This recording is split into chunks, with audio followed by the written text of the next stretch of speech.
Assalamualaikum warahmatullahi wabarakatuh. Perkenalkan, nama saya Hilatul Aulia Sifarani dengan NIM 2022 1880006 dari kelompok 5. Jadi di sini saya akan menjelaskan jawaban UTS PAI nomor 1, yaitu tanamlah kejujuran, maka engkau akan menuai kepercayaan. Orang yang suka berkata jujur mendapatkan 3 hal, yakni kepercayaan, cinta, dan rasa hormat. 1A, bacalah 1 ayat Al-Quran yang ada kaitannya dengan jujur dan amanah secara tartil atau fasyih, kemudian terjemahkan ke dalam bahasa Indonesia. A'udzu billahi minasyaitonir rajim. Bismillahirrahmanirrahim. Wala taqrabu malal yatimi illa billati hiya ahsan wa hatta yablugha ashuddah wa awful kaila wal mizana bil qist la nukallifu nafsan illa wus'aha wa idza qultum fa'dilu walau kana dha qurba wa bi ahdillahi awfu dzalikum wasyakum bihi la'allakum tadhakkarun. Shadaqallahul azim. Artinya, dan janganlah kamu mendekati harta anak yatim kecuali dengan cara yang lebih bermanfaat sampai dia mencapai usia dewasa, dan sempurnakanlah takaran dan timbangan dengan adil. Kami tidak membebani seseorang melainkan menurut kesanggupannya. Apabila kamu berbicara, bicaralah sejujurnya, sekalipun dia kerabatmu, dan penuhilah janji Allah. Demikianlah dia memerintahkan kepadamu agar kamu ingat. Quran Surah Al-An'am ayat 152. Berdasarkan ayat ini teman-teman, dapat dikatakan bahwa Allah telah memerintahkan kita untuk selalu bersikap jujur kepada siapapun dan harus bersikap amanah dalam melakukan setiap tindakan. Kemudian saya di sini akan menjawab pertanyaan 1B. Jelaskanlah indikator seseorang yang kokoh memegang amanah. Menurut saya yang pertama itu tanggung jawab. Rasa tanggung jawab adalah suatu pengertian dasar untuk memahami manusia sebagai makhluk sosial dan tinggi rendahnya akhlak yang dimilikinya. Tanggung jawab juga dapat diartikan sebagai sikap dan tindakan seseorang di dalam menerima sesuatu sebagai amanah dengan penuh rasa cinta dalam menunaikannya dengan bentuk amal-amal soleh. Tanggung jawab artinya setiap keputusan dan tindakan itu diperhitungkan secara cermat apa dampak-dampak yang timbul bagi kehidupan manusia dengan memaksimalkan kesejahteraan dan meminimalkan mudaratnya. Yang kedua yaitu tepat janji. Tepat janji merupakan salah satu key performance indikator dalam amanah. Jika sikap amanah dan tepat janji adalah suatu sifat yang saling berkaitan. Apabila ada amanah, pasti ada sikap menepati janji. Jika satu sifat hilang, maka hilang pula yang lain. Seseorang dikatakan amanah apabila ia mampu menepati janji dan ucapannya di hadapan orang lain. Sebaliknya, seseorang dikatakan menepati janji jika ia memiliki karakter amanah dalam dirinya. Tepat janji seringkali berhubungan dengan lisan. Maka apabila seseorang berucap janji, sebaiknya menepati, sehingga orang tersebut selain sudah menepati janji, mereka juga termasuk orang yang menjaga amanah. Dan apabila amanah telah tersebar dalam masyarakat, maka jalinan antar mereka akan menjadi kuat, pertaliannya akan menjadi kokoh, dan kebaikan serta berkah akan meliputinya. Kemudian yang ketiga adalah transparan. Transparan dapat juga diartikan terbuka. Maksudnya, terbuka di sini adalah melaporkan segala kegiatan, baik kepada publik maupun kepada siapapun, tidak pernah memanipulasi atau memanfaatkan. Juga merupakan pedoman bersikap dan bertingkah laku berdasarkan amanah. Dengan memiliki sikap mental yang amanah, akan terjalin sikap saling percaya, positive thinking, jujur dan transparan dalam seluruh aktivitas kehidupan yang pada akhirnya akan terbentuk masyarakat yang ideal, yaitu masyarakat yang aman, damai, dan sejahtera. Sehingga menjadikan transparan juga bagian dari sifat amanah. Transparansi perlu dilakukan oleh setiap orang agar tidak menimbulkan kecurigaan satu sama lain, sehingga menimbulkan rasa suudzon antar sesama manusia. Kemudian karakteristik dari amanah yaitu tidak menipu atau mencuri. Kemudian tangguh dalam melakukan apa yang dilakukan, memiliki keberanian untuk melakukan sesuatu hal yang benar, membangun reputasi yang baik, dan setia pada keluarga, teman, dan negara. Menjadi amanah dapat dipercaya berarti bersikap jujur, adil dalam hubungannya dengan keteraturan dan ketepatan waktu, termasuk menghormati, menjaga kepercayaan, dan komitmen lebih jauh. Implikasi sifat amanah dalam kehidupan sehari-hari contohnya yaitu jika kita diminta seseorang untuk mengamankan untuk menjaga sesuatu sampai dia membutuhkannya, walaupun harganya itu sangat murah atau kecil, maka kepercayaan itu harus dihormati dan dijaga dengan sebaik-baiknya. Kemudian menjaga rahasia orang lain juga merupakan suatu bentuk tindakan untuk menjaga amanah. Jika seseorang meminta kita untuk menyampaikan suatu pesan kepada orang lain, kemudian kita menyampaikannya tanpa harus menambah atau mengurangi, itu juga merupakan suatu bentuk sikap amanah.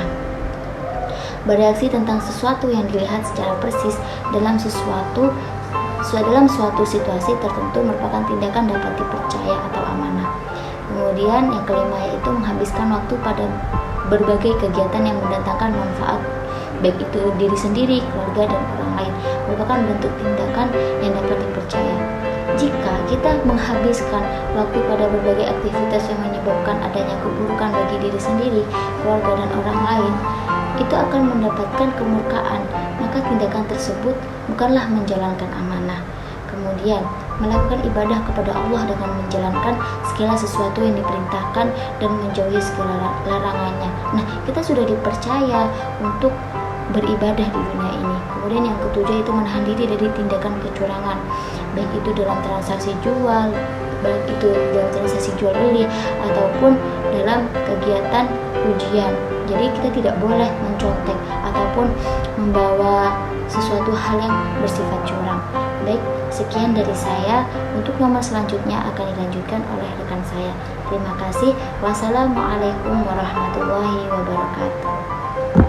Bismillahirrahmanirrahim. Assalamualaikum warahmatullahi wabarakatuh. Perkenalkan, nama saya Nabila Zaki Zahira dengan NIM 2022 1880047. Di sini saya akan menjelaskan pengertian mengenai adil dan keadilan secara bahasa atau secara etimologi, dan pengertian adil dan keadilan secara istilah atau secara terminologi. Nah, mengenai adil dan keadilan secara etimologi atau secara bahasa adalah suatu kata yang mudah diucapkan namun sulit dilakukan. Kemudian pengertian keadilan atau adil dalam istilah atau secara terminologi yaitu suatu hal yang melibatkan keikhlasan hati di dalamnya tanpa membedakan kepentingan individu ataupun kelompok. Seperti itu. Kemudian saya akan membacakan surat Al-Maidah ayat 8 beserta terjemahnya. A'udzu billahi minasyaitonir rajim. Bismillahirrahmanirrahim.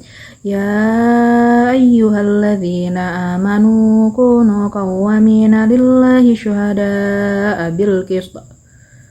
Wala tajrimannakum sana'anu qaumin ala alla ta'dilu. Ya'dilu huwa aqrabu littaqwa wattaqullah innallaha khabirum bima ta'malun.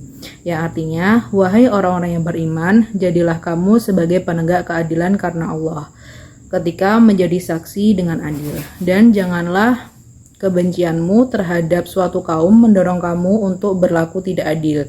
Berlaku adillah, karena adil itu lebih dekat kepada takwa, dan bertakwalah kepada Allah. Sungguh Allah maha teliti terhadap apa yang kamu kerjakan. Mungkin cukup sekian dari saya, kurang lebihnya mohon maaf. Wassalamualaikum warahmatullahi wabarakatuh. Assalamualaikum warahmatullahi wabarakatuh. Perkenalkan, nama saya Edgar Mevan Saputra Siswanta dengan NIM akhir 111. Kali ini saya akan menjawab pertanyaan nomor 3. Setiap manusia secara fitrah pasti memiliki kepercayaan kepada Allah atau dalam ungkapan umum disebut Tuhan. Ada dua hal yang dipertanyakan dalam pernyataan ini, yaitu adalah pertama, jelaskan makna Tuhan dalam perspektif filosofis, dan jelaskan makna Tuhan dalam perspektif teologis. Yang pertama, dalam dunia filsafat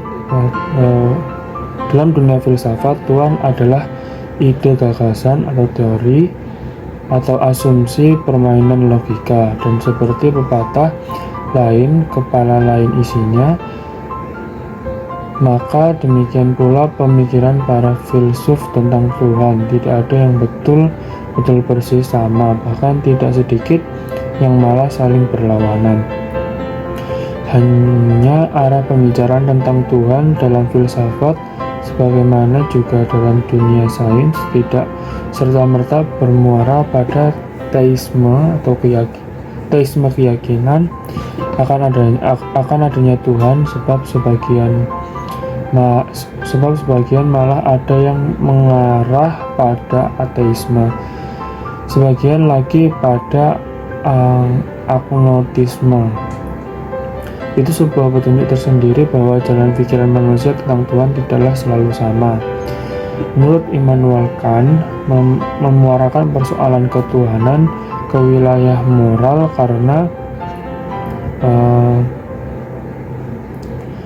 karena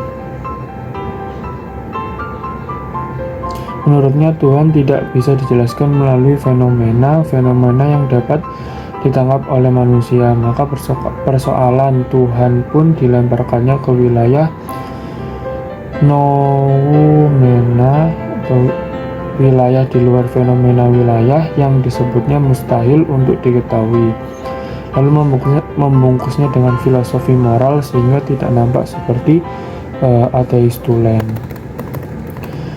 Lalu makna Tuhan dalam perspektif teologis.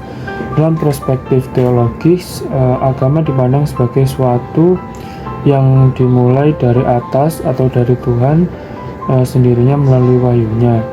Manusia beragama karena Tuhan yang menanamkan kesadaran ini. Tuhan memperkenalkan dirinya kepada manusia melalui berbagai pernyataan, baik yang dikenal sebagai pernyataan umum seperti penciptaan alam semesta, pemeliharaan alam, penciptaan semua makhluk hidup, dan sebagainya, maupun pernyataan khusus seperti yang kita kenal melalui firman-Nya, dalam kitab suci, penampakan diri kepada nabi-nabi, bahkan melalui inkarnasi menjadi manusia dalam dogma. Assalamualaikum warahmatullahi wabarakatuh. Sebelumnya perkenalkan, nama saya Rasi Sabik Khairuddin dengan NIM akhir 018. Di sini saya akan menjawab soal nomor 4. Akidah atau keimanan yang mantap pada diri seseorang akan melahirkan perilaku atau akhlak yang juga dikenal dengan sebutan etika dan moral. Yang pertama, yang A, jelaskan perbedaan dan persamaan antara akhlak, etika, dan moral. Jadi akhlak, etika, dan moral itu dibedakan pada tolak ukurnya. Jadi akhlak itu tolak ukurnya itu adalah Al-Quran dan As-Sunnah. Sedangkan etika itu tolak ukurnya adalah pikiran atau akal setiap seseorang pribadi tersebut. Dan kemudian untuk moral itu tolak ukurnya adalah norma yang ada dalam kehidupan masyarakat. Jadi seperti itu perbedaannya ya. Dan kemudian yang B, jelaskan beberapa indikator manusia berakhlak serta beberapa aktualisasinya dalam kehidupan. Jadi ahli tasawuf mengemukakan bahwa indikator manusia berakhlak antara lain adalah tidak menyakiti orang lain mungkin ya, kemudian banyak berbuat kebaikan dan berkata benar atau jujur dalam ucapannya, dan tidak banyak bicara tetapi banyak berbuat.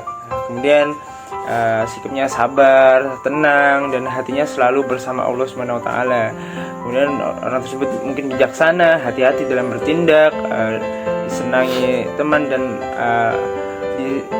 teman dan lawan bahkan. Jadi pokoknya semuanya itu dijadikan satu atau satu keluarga, dengan orang yang akhlaknya baik itu biasanya dia tidak sombong juga, tidak suka memendam perasaan atau tidak suka dendam, tidak suka mengadu domba, sedikit makan dan tidur, tidak pelit, dan dia cinta karena Allah dan benci karena Allah. Kemudian untuk aktualisasi berakhlak dalam kehidupan diantaranya adalah dengan mentauhidkan Allah, tidak syirik, dan beriman serta hanya menyembah Allah yang Maha Esa. Selain itu, bentuk lain dari aktualisasi akhlak juga dengan beribadah, beramal, berzikir, dan senantiasa memohon ampun kepada Allah, karena kita adalah manusia yang sering melakukan banyak kesalahan. Jadi mungkin itu saja yang bisa saya sampaikan dan yang bisa saya jawab untuk soal nomor 4. Kurang lebihnya mohon maaf. Terima kasih. Wassalamualaikum warahmatullahi wabarakatuh. Baik, di sini saya Rasi Sabik Khairuddin dengan NIM akhir 018 akan menjelaskan atau memberi pembahasan terkait soal nomor 5 ya. Jadi soal nomor 5 itu adalah secara garis besar inti dari kandungan ajaran Islam itu adalah akidah, akhlak, dan syariah. Nah, dan soal yang A, jelaskan pengertian akidah serta ruang lingkupnya. Jadi secara bahasa ya, akidah itu dapat diartikan sebagai ikatan atau keyakinan. Nah, sedangkan istilah akidah itu merupakan sebuah keimanan ya, yang kuat terhadap suatu zat tanpa keraguan sedikit pun. Nah, secara garis besar akidah Islam meliputi semua rukun iman ya, yaitu iman kepada Allah, iman kepada malaikat, kitab-kitab Allah, Rasulullah, hari kiamat, serta iman kepada qada dan qadar. Nah, intinya pengertian akidah adalah sebuah keimanan yang pasti ya, tanpa ada keraguan sama sekali. Oleh karena itu berpegang pada akidah yang benar merupakan sebuah kewajiban bagi umat Islam. Sedangkan untuk ruang lingkupnya itu menurut para ulama itu ada 4 ya kemungkinannya. Ada 4. Yang pertama adalah ilahiyat, kemudian nubuwat, kemudian ruhaniyat, serta yang terakhir yang keempat adalah sam'iyat. Jadi apa itu ilahiyat? Ilahiyat itu adalah yang membahas hal yang berkenaan dengan masalah ketuhanan ya, khususnya membahas tentang Allah Subhanahu wa taala. Kemudian yang kedua nubuwat. Nubuwat yaitu pembahasan yang berkenaan dengan para utusan Allah, nabi Allah atau Rasulullah ya. Kemudian yang ketiga adalah ruhaniyat ya. Ruhaniyat itu pembahasan yang berkenaan dengan makhluk gaib, misalnya malaikat, jin atau iblis dan lain sebagainya. Dan yang keempat, sam'iyat. Apa itu sam'iyat? Yaitu pembahasan yang berkenaan dengan alam gaib seperti alam kubur, surga, dan neraka atau lain sebagainya. Itu soal nomor 5 yang A ya. Assalamualaikum warahmatullahi wabarakatuh. Perkenalkan, nama saya Edgar Maikan Saputra Siswanta dengan NIM akhir 111. Kali ini saya akan menjawab pertanyaan nomor 5 pada bagian B, yaitu pengertian syariah menurut para ahli. Syariat berarti tatanan atau perundang-undangan atau hukum. Jadi pengertian syariah adalah hukum yang mengatur pola hubungan manusia dengan Allah secara vertikal dan hubungan manusia dengan sesamanya secara horizontal. Lalu komponen Islam yang sering disebut dengan syariah yang berisi peraturan dan perundang-undangan yang mengatur aktivitas yang seharusnya dikerjakan dan yang tidak boleh dikerjakan manusia. Dalam pengertian lain, syariah ialah sistem nilai Islam yang ditetapkan oleh Allah sendiri. Dalam kaitan ini Allah disebut sebagai syar'i atau pencipta hukum.